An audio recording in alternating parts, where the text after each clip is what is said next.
Tonight's edition, I'm going to cover the 80-20 type of diet and what it constitutes.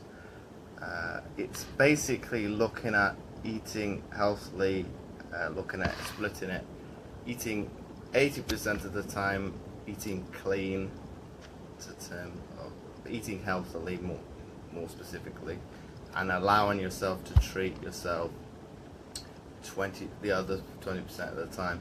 It's if you haven't caught the podcast or video vlog type podcast I did with Mario on Monday, he also raised that as a good point to look at. Even though you're traveling, you can also kind of enjoy that kind of balance. So be it if you're switched on at 80% of the time, you can look at going out and sampling.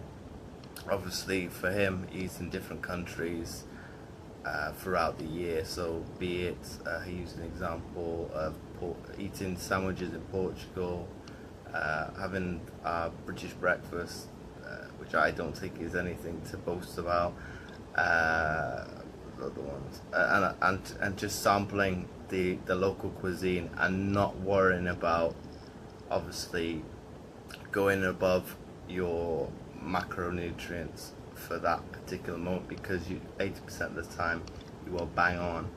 Obviously I did raise this today in one of my other groups. I did say you can to some extent have a cheat day or a couple of cheat meals a week, whereas to some degree, yes, you can have some leniency, because like I've attested to, and what Mario was saying on the podcast, if you're bang on 8% of the time, it's not that bad to a certain extent, having that little treat here and there.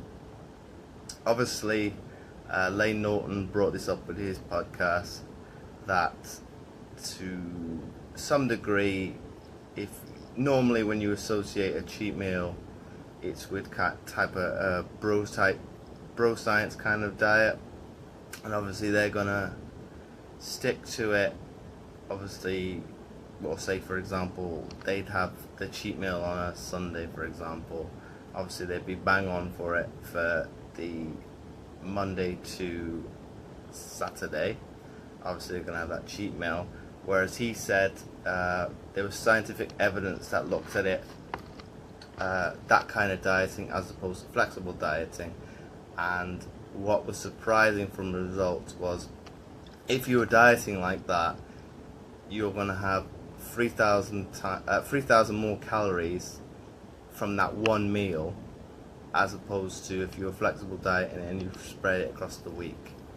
So to kind of wrap that all up, it's a great quote I've seen today. It's better to be consistently good as opposed to be inconsistently great. So obviously as we go forward, I'd love to hear what you guys think of the videos. Obviously comment below, and obviously do ask questions as we go along.